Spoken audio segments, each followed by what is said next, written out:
Hi friends, வாங்க இன்னைக்கு நம்ம தமிழ் குக்கிங் கிச்சனில் என்ன செய்ய போகிறோம் அப்படின்னா இந்த சம்மர் ஸ்பெஷல் ஸ்ட்ராபெரி ஐஸ்கிரீம் தான் செய்ய போகிறோம். இது ரொம்ப ஈஸியாகவும் ஹைஜீனிக்காகவும் வீட்லேயே செஞ்சு கொடுத்துர்லாங்க. வாங்க இது எப்படி செய்கிறதுன்னு வீடியோக்குள்ளே போய் பார்க்கலாம். வீடியோக்குள்ளே போகிறதுக்கு முன்னாடி தமிழ் குக்கிங் கிச்சனை சப்ஸ்கிரைப் பண்ண மறந்துடாதீங்க. கூடவே இருக்க பெல் பட்டனையும் கிளிக் பண்ணுங்கள். வாங்க இது எப்படி செய்கிறதுன்னு வீடியோக்குள்ளே போய் பார்க்கலாம்.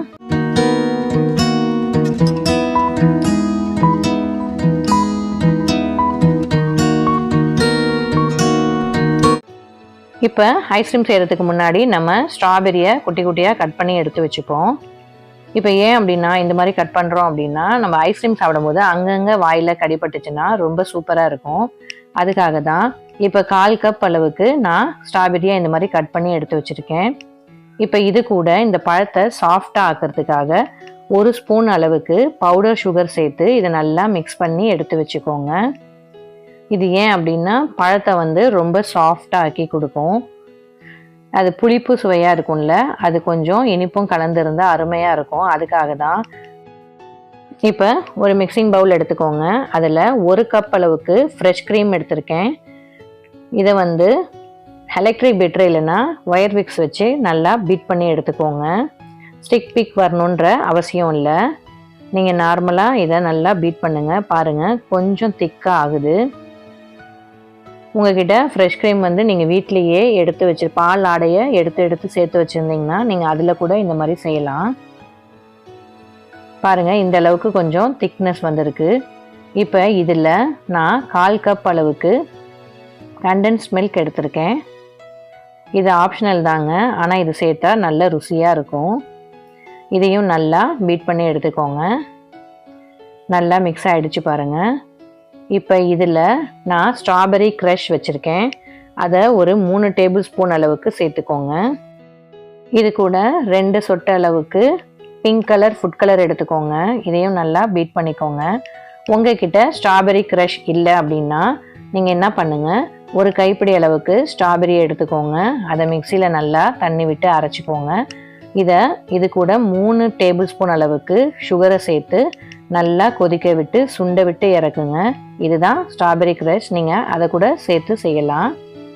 இப்போ இதுக்கு தேவையான அளவுக்கு சுகர் சேர்த்துக்கோங்க. நம்ம ஏற்கனவே க்ரஷ்லேயும் ஸ்வீட்னஸ் இருக்கும், கண்டென்ஸ் மில்க்லேயும் ஸ்வீட்னஸ் இருக்கும். அதனால் பார்த்து சேர்த்துக்கோங்க. நான் இன்றைக்கி ஒரு 5 டேபிள் ஸ்பூன் அளவுக்கு சுகர் பவுடர் எடுத்திருக்கேன். சுகர் பவுடர் நல்லா நைஸாக அரைச்சி சேர்த்துக்கோங்க, இல்லைன்னா நரன்னு இருக்க மாதிரி இருக்கும். இதையும் நல்லா பீட் பண்ணிக்கோங்க. எல்லாம் நல்லா கலந்து மிக்ஸ் ஆகி வரணும். நீங்கள் ஹேண்ட் ஒயர் விக்ஸ் வச்சும் பீட் பண்ணிக்கலாம். இப்போ இது எல்லாமே நல்லா பீட் பண்ணி எடுத்தாச்சு. இது கூட நம்ம சுகர் பவுடரில் ஊற வச்சுருக்கோம்ல கட் பண்ண ஸ்ட்ராபெரியை, அதை இதில் சேர்த்துக்கலாம். இதையும் நல்லா இதில் ஸ்ப்ரெட் பண்ணி சேர்த்து விடுங்க. இதை நல்லா ஒரு மிக்ஸ் பண்ணிக்கோங்க. நான் இந்த மாதிரி கொஞ்சமாக எடுத்து வச்சுருக்கேன், ஏன்னா மேலே டெக்கரேஷனுக்காக வச்சுக்கலாம் அப்படின்றதுக்காக. இப்போ இது எல்லாத்தையும் நல்லா மிக்ஸ் பண்ணிக்கோங்க. அவ்வளோதான். இப்போ நம்ம இதை ஃப்ரீசரில் வைக்கணும். அதுக்காக ஒரு ஏர்டைட் கண்டெய்னர் எடுத்துக்கோங்க. உங்ககிட்ட டிஃபன் பாக்ஸ் இருந்ததுன்னா பரவாயில்லை, காற்று உள்ளே போகாத மாதிரி மூடுற மாதிரி பார்த்துக்கோங்க. இதுக்கு மேலே நம்ம எடுத்து வச்சுருந்தோம்ல அந்த ஸ்ட்ராபெரி பழத்தை மேலே இந்த மாதிரி ஸ்ப்ரெட் பண்ணி விடுங்க. இப்போ இதை மூடி போட்டு காற்று போகாத மாதிரி ஃப்ரீசரில் ஒரு 12 மணி நேரத்துக்கு வச்சு அதுக்கப்புறமா எடுத்து பார்க்கலாம்.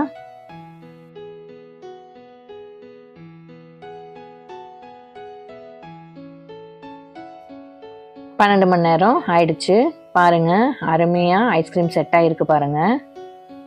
இது கிறிஸ்டல் ஃபார்ம் ஆகலை, நம்ம டைட்டாக மூடி வச்சனால. நீங்கள் அடிக்கடி திறந்து கூட பார்க்கக்கூடாது.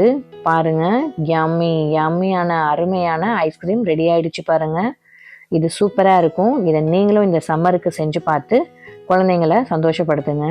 நீங்கள் வெளியில் வாங்கி கொடுக்காம வீட்லேயே இந்த மாதிரி செஞ்சு கொடுத்தீங்கன்னா உங்களுக்கும் சந்தோஷமாக இருக்கும். இதை நீங்கள் செஞ்சு பார்த்துட்டு எப்படி வந்துச்சு அப்படிங்கிறத கமெண்ட்டில் சொல்லுங்கள். Thank you friends.